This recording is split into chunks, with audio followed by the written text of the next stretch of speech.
Welcome, MP Turnbull. We really appreciate your leadership and taking the time to do this interview with us today. Thanks, Blessed. Nice to see you and great to be here.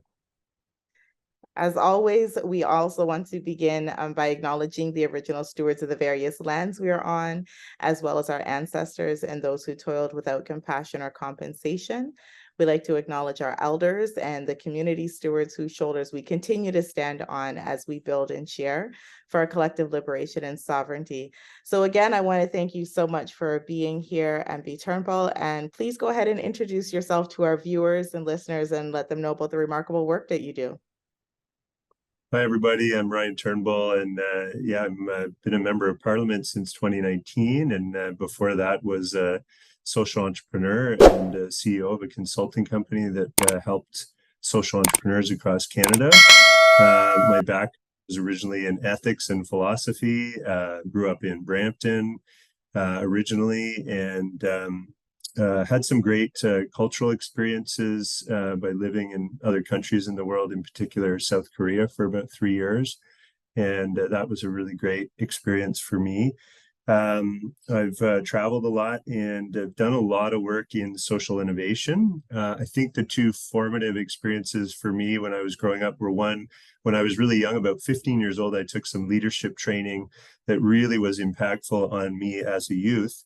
It made me really want to give my life in service of others and look for ways to make a difference at every turn. So it's the reason I studied philosophy and ethics. It's the reason I traveled. It's the reason I taught at universities. It's the reason I opened my company years later. And all of that led me to have this sort of fever for social innovation and social finance. And so I can say a lot more about that. It's also what led me into politics. Funny enough that I really saw that the federal government was moving forward with the strategy, the social innovation, social finance strategy for Canada, and that lit me up. Like, really made me feel committed to, wanting to get involved in federal politics, which I had never really thought that I would do in my life. So from running a company that did over 350 projects with social entrepreneurs and social innovators across Canada to jumping into federal politics, it's really been a learning curve since 2019. But I think we're making some progress on key areas that I'm certainly passionate about. And I know probably many of your listeners, Blessed, are passionate about as well. Absolutely. I think that's definitely something we share here. So really appreciate your background diversity. And of course, you're a Brampton native, as you mentioned earlier. Can you share what your personal mission and vision is? Sure. Yeah, I mean, my vision has always been to build a more equitable and sustainable economy for all Canadians. And part of that is kind of become part of the key message of the government these days. So I feel very values aligned with the current governing party in this country, and that's why I'm a member of the Liberal Party. But for me, I really want to see us think about systems change and really modify the systems that we have, including the economy, which is a key driver of a lot of, I think, both the challenges we experience and the opportunities that are there for us. And I think we can realign that system to incorporate social and environmental value and value the impact that businesses can have and that innovators can have in bringing about the kinds of changes that we want to see so that we get an actual more equitable, inclusive, diverse, and sustainable. I mean, I think the planet, the footprint we have on this planet is so important to our ability to thrive, that we need to really be more mindful of that. So there's a whole bunch of things that fit into that vision that are strategies about how to get there. But generally, like, that's what I've given my life. That's what lights me up. That's what I dream about at night. It's what I socialize about. It's what I think that I can make a difference, is to help build that more sustainable economy. And that's what I've, given many years of my life to. I really appreciate that. So how important is research and innovation in your work? Well, in my immediate work, in the work of many others right across our economy, right across our society, it's exceptionally important. I mean, to me, um, research, I was I was the CEO of a consulting company. We did research. I kind of did research for a living. But we looked at it in a different way. Like we didn't just look at it as kind of academic research. We looked at it as engagement and mobilization, and really looked at how research actually creates conversations and builds momentum towards change. So, it's like participatory action research. It wasn't just someone sitting at a desk doing some work and looking in the catalog of a library. It was having conversations and bringing people into conversations where they then saw themselves as active agents of change, where they would, creatively look at a system and create a theory of change together, with people that had very different views in the system that they operated in. And then they came to some consensus around the key levers and ways in which they want, so you think about children's nutrition, or uh, gender-based violence prevention, or housing affordability, or reconciliation in Indigenous communities. All of these different areas of work, there were people at various different levels and positions within a system. And what we found through our work was that we needed all of their perspectives. We need all of their buy-in. We needed a theory of change that they all bought into in order for them all to feel a part of the process moving forward. Sometimes we talk about collective impact, and the idea of it being like a symphony. And there's many different actors, there's many different notes resonating in a symphony, in a piece of music that you think, wow, like this makes my soul ring. And there's a reason for that, because I think that systems change is very much like coordinating a symphony. And there's no one kind of orchestrator of that. It's got to be a group, it's got to be a collective process that needs to be inclusive. The innovation process is even more exciting, because that happens within that collective process, and that's something that I'm happily feel like became a specialist in through practicing this with large groups and facilitating those processes. And now I get to apply that to the work that I'm doing internally in the federal government. And we talk about rapid prototyping, and we talk about sense making, and there's lots of different tools of how to innovate. But I think the key for me, it always starts with the sort of fundamental and philosophy that I learned early on in my first years at Carleton, was that you can't solve a problem by looking at it in the same way. That in a way the problem is stated in terms that make it irresolvable, just in virtue of how the problem came to be. So otherwise it wouldn't be a problem. So you actually have to reframe problems together, and then do that collectively. And that's how you come up with really innovative solutions that get at the root causes, is to reframe problems and to do that together as a group. And that's tough work, but it's a lot of fun too. Absolutely. So do you have a key set of priorities that you're working on right now? Oh yeah, I've always got a long list of priorities. I'm the member of parliament for Whitby, so I have a long list of priorities for my community, and I'm working on those. But in addition to that, I'm very ambitious on Parliament Hill. So I'm, working on a private members bill right now, which will help essentially align our financial system with our climate targets. We have a $120 billion investment gap across our economy right now. In order to get to net zero, we need to essentially have another 120 roughly $billion per year go into all kinds of green investments. I was really happy that I worked really hard with lots of other people across the country, including members of SETC, but many others across Canada in the ecosystem, to launch the Social Finance Fund. And that was a big win this year that we finally got that launched. And I know that it will grow and develop, and it probably needs to continue to develop in multiple ways. So we can certainly have a healthy critique of how it rolls out. But I think the fact that we finally got it launched is a big hurdle. It's a big milestone. But another one of my priorities is the Sustainable Finance Forum 2023. So we had the inaugural one last year. We had 60 speakers, over 200 participants. We had the Prime Minister come and speak. We had all the cabinet ministers, almost every single one of them came out to speak.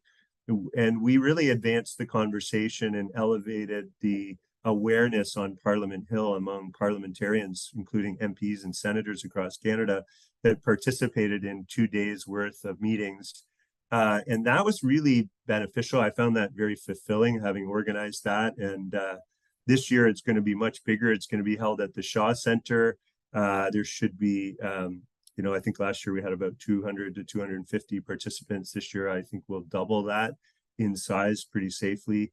We're organizing speakers. We have an advisory committee that's helping organize, and we're having it at a bigger venue. So that's very exciting. And that's to elevate the conversation around sustainable finance, whether it's, more debt financing for small to medium-sized enterprises that are trying to make impact, whether it's Indigenous-led businesses or Black-owned and led businesses. There are many facets of this conversation that we're trying to bring the two, the climate finance and the social finance conversation together and really galvanize support for more momentum on Parliament Hill so that we can do some big things to set in motion what I hope to be mainstreaming sustainable finance in Canada. I mean, that's, to me, if we're going to achieve the things that I believe we need to achieve as a country, which is, again, greater equity and inclusion and diversity, but also the sustainability from an environmental perspective. I think, we've got to bring these conversations together. And we have to make impact investing the norm.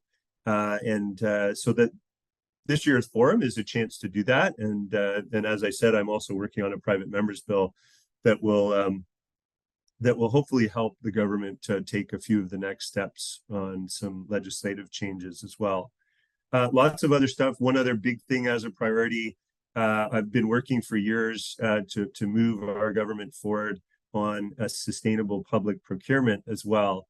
And that work is really impactful because if you think about these two big levers, the federal government has regulatory powers over the financial industry, which, just our 6 biggest banks and pension plans have over $7 trillion in assets under management.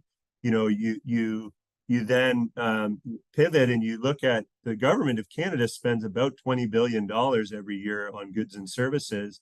This is a huge lever in the economy as one of the biggest purchasers of goods and services. If the government isn't putting the values that it has in its purchasing decision process, then I think there's an injustice that we're doing, and we're missing an opportunity to make impact as a federal government and also send a clear signal out to entrepreneurs and businesses across the country that, hey, if you want to do business with the federal government, you've got to green your operations. You got to be serious about diversity, equity, and inclusion. You got to be real. And we've got to evaluate that. We have to send that strong signal in everything that we do. And to me, the procurement arm of the government and its purchasing power is a huge opportunity. And we are doing a lot, I'll say, like I sound like, but we need to do more. We need to mainstream it. I love So those are that. 3 big priorities. Yeah. For sure. So, in my last question, how do you feel about the future of social innovation in Canada? What is your ultimate goal? What would success look like for you and your colleagues? Good question. I mean, I think the key for me is when I talk to people on the ground in my community, I ask, do they have access to capital that they need to do the great thing? Like so all throughout my career working with social innovators, I've always found it, a kind of an injustice that many of our businesses that don't incorporate a social and environmental mission in their business seem to have better access to capital than the people who do. So that just seems fundamentally wrong to me, that the people who are advancing this country's interests, advancing the public interests, who are creating impact in creative ways, helping solve societal problems and bettering the country for everyone, they should have actually easier access to capital in a sense. So for me, my work is to try to tip the scales and say, okay, no, the people doing the work that's the most meaningful and most impactful should have the greatest access to capital. Why? Because it's in our best interest to do so. And I fundamentally believe that. So how do we create that? I mean, there's many facets of the conversation about, well, how do we achieve that? But I think we're doing great things so far, and we're ratcheting up the awareness. Part of it is members of parliament and senators who are the legislators in this country, they have to understand what we're talking about. And this conversation that we've been having as a sector and as a movement that I've been involved in for quite some time has been evolving quickly. And I think government, elected officials aren't always in the know. So part of it is raising that level of awareness and developing that conversation in a way that they can understand, and then ensuring that we can also help the public understand, because if we don't have public awareness, then the politicians aren't actually going to move forward with any meaningful changes and next steps. So I think it's a combination of things. It's another complex problem, is how to make federal policy change happen. But I think after 4 years, I'm really understanding the way things work and understanding how to help the sector navigate that and make some of the key steps forward. So I'm excited about that, to know, and I literally have unlimited energy for this type of conversation, because it's why I got into politics. If someone said tomorrow, sorry, you can't do that work, I would probably say, okay, I'm out. Well, I love to hear it. Your passion is very evident, and we definitely need that to see that in action. So, my last question: do you have any closing thoughts around any of, the sustainable finance or social finance, the ecosystems, the work that you're doing, or any calls to action for our community?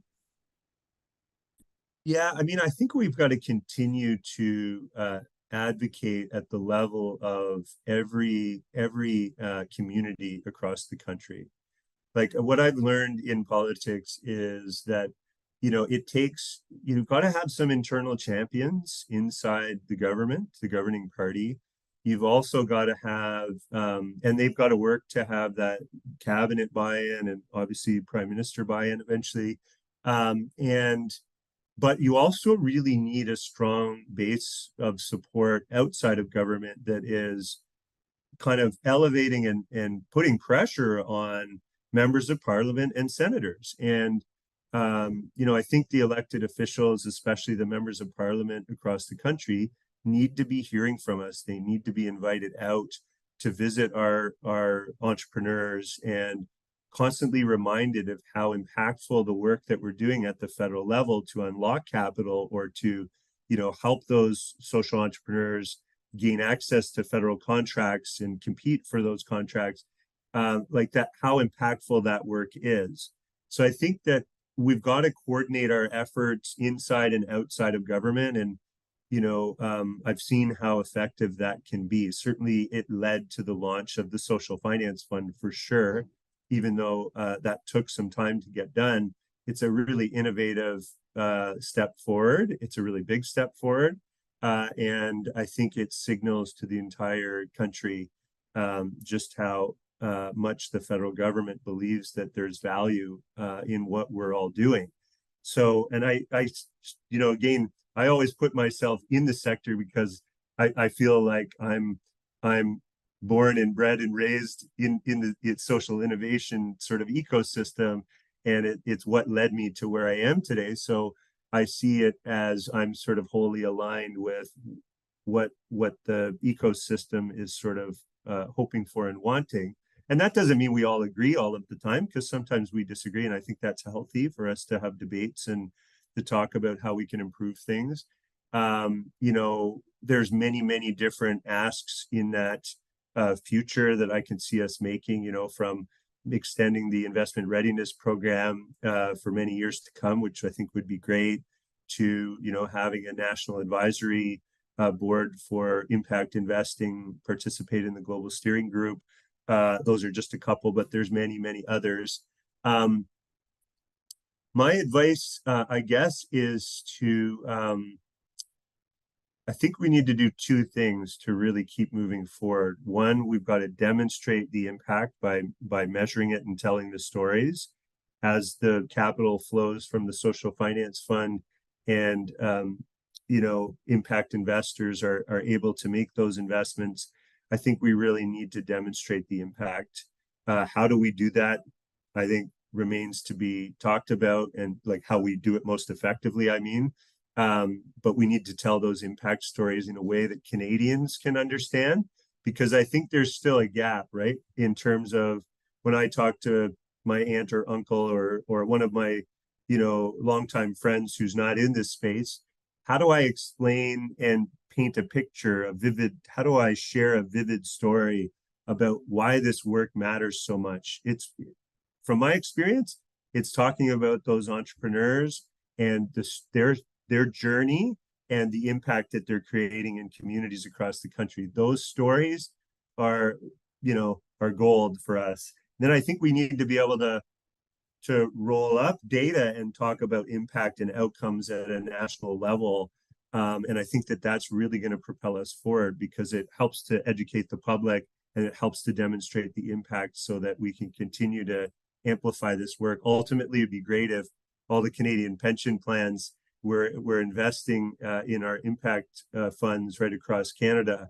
And I think there's good potential to see some of that movement in the coming years. So, but I hope we see a lot more of it. For sure. It's so good to hear. And again, we want to really appreciate the remarkable leadership that you've taken and the work that you're doing. So thank you so much for that and being here for this interview today. We really appreciate it. It's a privilege. It's an honor and a privilege. Honestly, it really is, to be an elected member of parliament and to get to do the work that I get to do. I feel humbled and privileged every single day that I get to do it on behalf of some of the people that are your listeners, and hopefully others that that value the work that I'm trying to do on behalf of others. So thanks very much. It's really great to talk to you. I feel blessed to have met you and have had the interview today. Absolutely. Thank you once again for taking the time. I hope to see you again in the future for sure. And we just want to close the interview the way that we began, by acknowledging the original stewards of the various lands that we are on, as well as our ancestors and those who toiled without compassion or compensation. We want to acknowledge our elders and all community stewards whose shoulders we continue to stand on as we share and learn and build for our collective liberation. So once again, thank you, MP Turnbull, for taking the time to be here. And thank you to our viewers for tuning in. We'll see you next time. Take care. Thanks.